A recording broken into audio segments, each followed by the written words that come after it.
மாதம்தோறும் 4 million பார்வையாளர்களைச் சென்றடையும் நமது news time TN சேனலில் உங்களது விளம்பரங்கள் இடம்பெற வேண்டுமா? உடனே தொடர்பு கொள்ளுங்கள். 7603836167.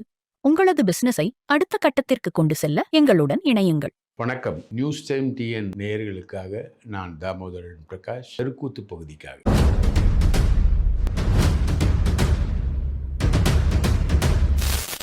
கடைசியாக ஒரு வழியாக நடிகர் விஜய் தமிழகத்தில் சினிமா நடிகர்கள் வரிசையில் முதல்வராக பதவியேற்கிறார். எம்ஜிஆர், ஜானகி, ஜெயலலிதா, அதற்கடுத்து இப்பொழுது விஜய். ஒருவேளை ரஜினிகாந்த் அரசியலுக்கு வந்திருந்தால் கூட அவர் முதல்வராக பதவியேற்றிருப்பாரோ என்கிற சந்தேகத்தை உருவாக்கக்கூடிய அளவில் விஜயின் வெற்றி அமைந்திருக்கிறது. விஜய் கடைசியில் ஒரு ஓட்டில் பெரிய கருப்பன் தோற்றார், 6 ஓட்டில் விஜய் தோற்றார். பெரிய கருப்பன் எம்எல்ஏ ஆகவில்லை, விஜய் முதல்வர் ஆகவில்லை என்று இணையதளங்களில் எழுதப்பட்டு வந்த கமெண்ட்டுகளுக்கு ரொம்பவே நொந்து போனார்.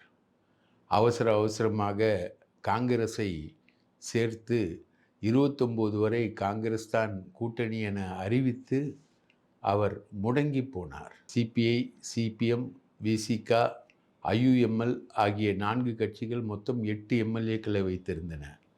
இவர்களிடம் 108 + 5 என வெறும் 113 எம்எல்ஏக்கள் மட்டும் இருந்தன. பெரும்பான்மைக்கு இன்னும் 5 அல்லது 6 தேவை என்கிற நிலை இருந்தது. 118 நம்பரை அவர் அடைவதற்கு கவர்னர் ஒரு பேட்டி கொடுத்தார். ஒரு தனியார் தொலைக்காட்சிக்கு அவர் அளித்த பேட்டி தான் அனைத்து சம்பவங்களுக்கும் காரணமாக இருந்தது. அந்த பேட்டியின் அடிப்படையில் தான் விஜய் தனக்கான ஆதரவை திரட்டி இருக்கிறார் என்கிற தகவல்கள் நமக்கு கிடைக்கும். கவர்னர் அளித்த பேட்டியில் அவர் கூறியிருப்பது, நான் விஜய் ஆட்சி அமைக்க தடையாக இருக்கிறேன் என்று கூறுவது தவறு. அவரிடம் 118 எம்எல்ஏக்கள் இல்லை. அதற்கான எந்த முகாந்திரமும் அவர் காட்டவில்லை. அவர் 118 எம்எல்ஏக்களை காட்டட்டும், நான் அவரை ஆட்சி அமைக்க அழைக்கிறேன் என்று கவர்னர் கூறியிருந்தார். ஆக இதுதான் ஒரு மிகப்பெரிய தடை என்பது தெரிய வந்தது. இதில் உள்ளே இருந்து வெளியே வரக்கூடிய ரகசியமாக ஒரு தகவலை கவர்னர் கூறியிருந்தார். அதாவது, விஜய் ஆட்சி அமைப்பதற்கு பாஜக தடையாக இருக்கிறது என்பதை போல, பாஜகவின் ஏஜென்டான கவர்னர் அதற்கு தடை விதிக்கிறார் என்பதை போல ஒரு சொல்லாடல் என்பது அவர் அளித்த பேட்டியில் இருந்தது. அதற்கு முத்தாய்ப்பாக BL சந்தோஷ் என்கிற பாஜகவின் ஸ்தாபன செயலாளர், அண்ணாமலையின் குருவான BL சந்தோஷ் எப்பொழுதுமே ட்விட்டரில் ட்வீட் போட மாட்டார். அவர் இன்று ஒரு ட்விட்டரில் ட்வீட் போட்டார். காங்கிரஸ் தமிழகத்தில் முகத்தில் கரி பூசிக்கொள்ளப் போகிறது என்று அவர் ஒரு ட்வீட்டை போட்டார். இது அகில இந்திய அளவில் பெரிய விவாதத்தை கிளப்பியது. இந்த விவாதங்கள் கிளம்புவதற்கு முன்பே விஜய் தன்னுடைய வேலையை காட்ட ஆரம்பித்து விட்டார். அவர் முதலில் குறிவைத்தது திருமாவளவனை தான். திருமாவளவனை ஆதவ் அர்ஜுனா நேற்று இரவு 7:30 மணிக்கு வேளச்சேரியில் உள்ள அவரது இல்லத்தில் சந்தித்தார். திருமாவளவனை ஆதவ் சந்திப்பது என்பது வழக்கமான ஒன்று. ஆதவும் திருமாவளவனும் மிகவும் நெருக்கமானவர்கள். மாதம் கட்சி செலவுக்கென ஒரு பெருந்தொகையை திருமாவளவனுக்கு ஆதவ் வழங்கி வந்தார். திருமாவளவனுக்கு இன்னொரு பெருந்தொகை வழங்கி வந்த முக்கியமான ஆள் ஏவா வேலு, பொதுப்பணித்துறை அமைச்சர். வலதுகை ஆதவ் என்றால் இடதுகை ஏவா வேலு. அந்த உரிமையில் ஆதவ் அர்ஜுன் ரெட்டி திருமாவளவனை சந்தித்தார். திருமாவளவனிடம் பேசினார். நீங்கள் ஏன் ஆதரவு கொடுக்க மறுக்கிறீர்கள்? உங்களை கூப்பிட்டு ஸ்டாலின் பேசினால் நீங்கள் ஆதரவு கொடுக்க மறுப்பீர்களா? இது எந்த வகையில் நியாயம்? நீங்கள் அரசியலுக்கு வர வேண்டும், ஆட்சியில் பங்கு பெற வேண்டும், அதிகாரத்தில் பங்கு பெற வேண்டும் என்பதுதான் எங்களது திட்டம். அதற்காகத்தான் நாங்கள்லாம் உழைத்து கொண்டிருக்கிறோம். நீங்கள் விஜய்க்கு ஆதரவு அளித்தால் உங்களுக்கு நிறைய பலன்கள் இருக்கிறது என ஆதவ் சொன்னார். என்ன பலன்கள்? மாதம் நீ கொடுப்பாயே அந்த பலன்களா என்று திருமாவளவன் திருப்பி கேட்க, அதற்கு பதிலளித்த ஆதவ், நீங்கள் துணை முதல்வர், உங்களுக்கு துணை முதல்வர் பதவி தருகிறேன். அத்துடன் விஜய் ராஜினாமா செய்யும் திருச்சி கிழக்கு தொகுதியில் நீங்கள் தான் வேட்பாளர். உங்களை அங்கு வேட்பாளராக நிறுத்தி எம்எல்ஏவாக வெற்றி பெற செய்து உங்களை துணை முதல்வராக அனைத்து அதிகாரங்களுடன் நான் அமர வைக்கிறேன். இது விஜய் கொடுத்த வாக்குறுதி என்றார் ஆதவ். இப்படி நீ வாக்குறுதி கொடுத்தால் போதுமா, இதை பற்றி விஜய் பேச வேண்டாமா என்று திருமாவளவன் கேட்க, விஜய் திருமாவளவனுடன் பேசினார். நான் கொடுத்த ஆதரவு சொல்வது அனைத்தும் உண்மை. நீங்கள் துணை முதல்வர், உங்களுக்கு திருச்சி கிழக்கில் சீட்டு தருகிறேன் என விஜய் வாக்குறுதி கொடுத்தார். அப்பொழுதே கடகடவென கட்சியின் லெட்டர் பேடை எடுத்து அவர் கையெழுத்து போட்டு விஜய் முதல்வர் ஆவதற்கு விசிகாவின் 2 எம்எல்ஏக்கள் ஆதரவு தருகிறார்கள் என கையெழுத்து போட்டார். 3வது எம்எல்ஏவாக ஆதரவு தருபவர் திருமாவளவன் கையெழுத்து போட்டு கொடுத்து விட்டார். இங்குதான் திருமாவின் ஒரு சூட்சுமம் இருக்கிறது. திருமா கையெழுத்து போட்டு கொடுத்து விட்டு காலையில் பத்திரிகையாளர்கள் சந்திக்கும் பொழுது, நாங்கள் இன்னும் முடிவு செய்யவில்லை, முடிவு எடுப்பதற்கான அனைத்து அதிகாரத்தையும் கட்சியினர் எனக்கு அளித்து விட்டார்கள். ஆனாலும் கட்சி நிர்வாகிகளின் கருத்தை கேட்க வேண்டும். அதற்காக மாலை நாங்கள் கூட்டம் வைத்திருக்கிறோம். அது காணொளியில் நடக்கக்கூடிய கூட்டம். அந்த கூட்டம் முடிந்த பிறகுதான் முடிவு சொல்ல முடியும் என்று சொன்னார். சொல்லிவிட்டு அவர் நேராக சென்றது ஏவாவேலு வீட்டுக்கு.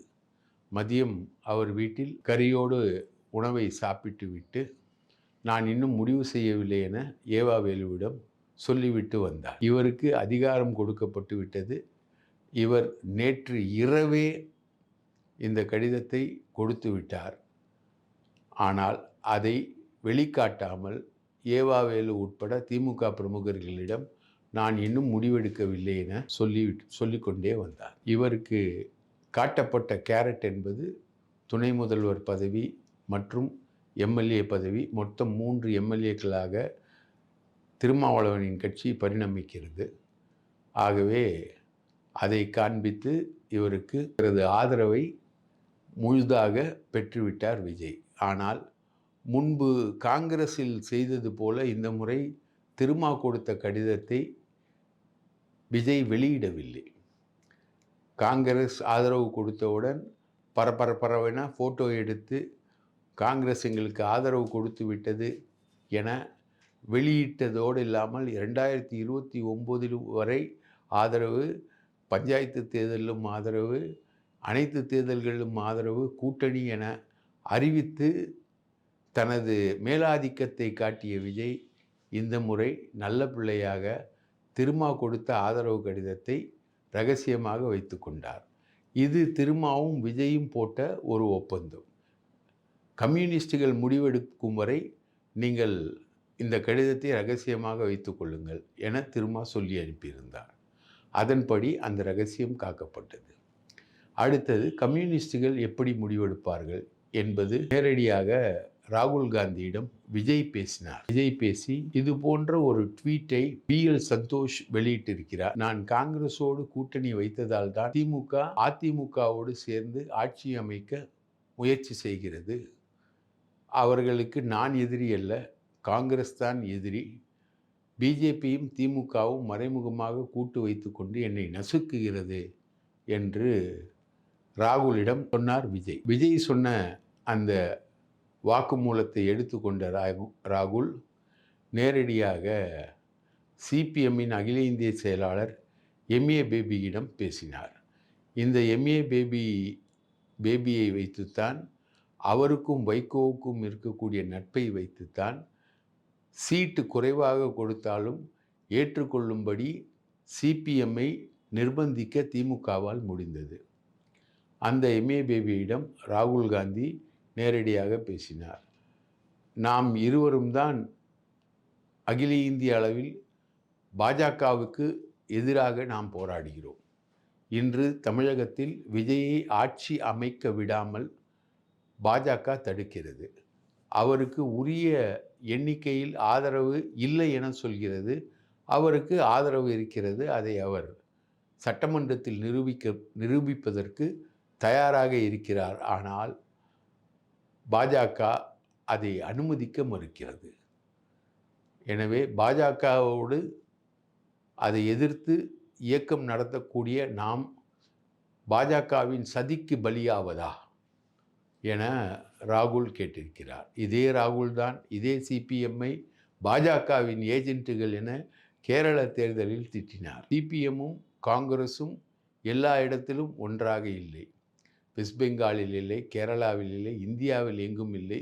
அவர்கள் ஒன்றாக இருக்கக்கூடிய ஒரே மாநிலம் தமிழகம்தான். இங்கு நடைபெறக்கூடிய விஷயத்தில் பாஜக விஜயை நசுக்குகிறது என்கிற பிரச்சாரத்தை ராகுல் முன்னெடுத்த போது எம்ஏ பேபி நான் எங்களது தமிழ்நாடு மாநில கமிட்டியிடம் பேசுகிறேன் என வாக்குறுதி அளித்தார். அதே போல சிபிஐ ராஜா, முக்கிய தலைவரான ராஜாவிடம் ராகுல் காந்தியை நேரடியாக பேசினார். அவரிடமும் பாஜக விஜயை ஆட்சி அமைப்பதற்கு தடை விதிக்கிறது, நீங்கள் ஆதரவு கடிதம் கொடுங்கள், உங்களது ஆதரவு கடிதம் இல்லை என்றால் விஜயால் ஆட்சி அமைக்க முடியாது, உங்களது ஆதரவு கடிதம் இல்லாத விவகாரத்தை தான் கவர்னர் பெரிதாக்குகிறார் என்று சொன்னார். உடனே ராஜாவும் நான் எங்கள் மாநில தலைமையிடம் பேசுகிறேன் என்று சொன்னார். அகில இந்திய தலைமை மாநில தலைமையிடம் பேச மாநில தலைவர்கள் திமுக ஆதரவு கொடுக்க வேண்டாம், நாம் அனைவரும் ஒன்றாக இருப்போம் என்று சொல்கிறது. திமுகவை பார்ப்பதா அல்லது தாவேகாவை பார்ப்பதா என்று கேட்டார்கள். இப்போதைக்கு நீங்கள் தாவேகாவை பாருங்கள், தாவேகாவுக்கு ஆதரவு கொடுங்கள் என அகில இந்திய தலைமை அறிவித்து விட்டது. அகில இந்திய தலைமை அறிவித்து விட்டது. உடனே சிபிஎம் அலுவலகத்திலும் சிபிஐ அலுவலகத்திலும் கடிதங்கள் தயார் செய்யப்பட்டன. இந்த தகவல் தெரிந்து கொண்ட விஜயின் நாட்கள், அதுவும் சிடிஆர் நிர்மல்குமார் நேரடியாக வந்து அந்த கடிதத்தை வாங்கி கொண்டு சென்றார். இதற்கு இந்த 2 கடிதங்களும் 3 கடிதங்களும் ஒன்று சேர வந்தபொழுது 6 எம்எல்ஏக்கள் தேவை என்கிற நிபந்தனை என்பது விஜய்க்கு தெளிவாகிவிட்டது. விஜய் கவர்னரை தேடுகிறார். 10ஆம் தேதியோடு சட்டமன்றத்தின் காலக்கெடு முடிவடைகிறது. 11ஆம் தேதி புதிய சட்டமன்றம் வர வேண்டும், இல்லை என்றால் ஜனாதிபதி ஆட்சி அமுல்படுத்தப்படும் என்கிற சூழ்நிலையில் கவர்னரை தேடிய போது கவர்னர் தனி விமானத்தில் கேரளாவுக்கு புறப்பட தயாராக இருந்தார். அவசரமாக கவர்னரிடம் பேசி ஒரு அப்பாயின்மெண்ட் வாங்கி இந்த கடிதங்களை கொண்டு போய் கொடுத்து 10 அல்லது 11ஆம் தேதிகளில் பதவியேற்பு விழா வைத்து கொள்ளலாம் என்று கூறி ஒப்புதல் வாங்கினார்கள். எந்த கவர்னர் விஜயை பதவியேற்க அழைக்க மாட்டேன் என்று சொல்கிறார் என்று பிரச்சனை செய்தாரோ அந்த கவர்னரிடம் 118 எம்எல்ஏக்களின் ஆதரவு கடிதத்தை கொடுத்து அப்ரூவல் வாங்கி அந்த கவர்னரை பதவி ஏற்பதற்கு அழைப்பதற்கு ஒத்திசைந்தார் விஜய். ஆக இப்படி முழுக்க இந்த பிரச்சனை போய்கொண்டிருக்கும் பொழுது இதற்கிடையே பாஜகவிடமிருந்து விஜய்க்கு ஒரு தூது வந்திருக்கிறது. அது பாஷ்யம் கன்ஸ்ட்ரக்ஷன் உரிமையாளர் அபினேஷ். அவர் சென்னை நகரில் பல இடங்களில் மிக மோசமான கட்டிடங்களை கட்டி கொண்டிருக்கிறார் என திமுக ஆட்சியால் தடை செய்யப்பட்டவர். திமுக ஆட்சியை பழிவாங்க வேண்டும் என அவர் அதிமுக பாஜக கூட்டணியை அமைத்தார். அவர் பாஜக அதிமுகவும் பாஜகவும் உங்களுக்கு ஆதரவு அளிக்க தயாராக இருக்கிறது, அங்கு வாருங்கள் என்று சொன்னார். அப்பொழுது குறுக்கிட்ட விஜய், நான் இப்பொழுது அதிமுக பாஜக ஆதரவை தேடவில்லை, நான் சிபிஐ சிபிஎம் ஆதரவை பெற்றுவிட்டேன், கவர்னரிடம் டைம் கேட்டிருக்கிறேன், கவர்னர் 4:30 மணிக்கு சந்திப்பதாக சொல்லியிருக்கிறார் என்று அபினேஷிடம் கூறினார். அவசரமாக இந்த தகவலை அபினேஷ் பாஜக வசம் பரப்பினார்.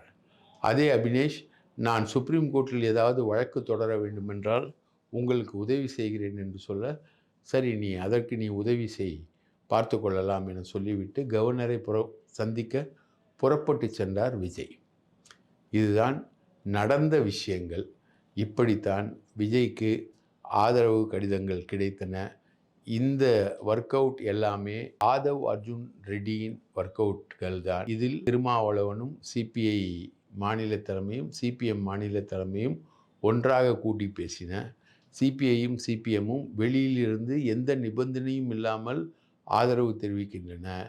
திருமாவளவன் அரசில் பங்கேற்று ஆதரவு தெரிவிக்கிறார். இப்படித்தான் இந்த ஆதரவு கடிதங்கள் விஜய்க்காக பெறப்பட்டன.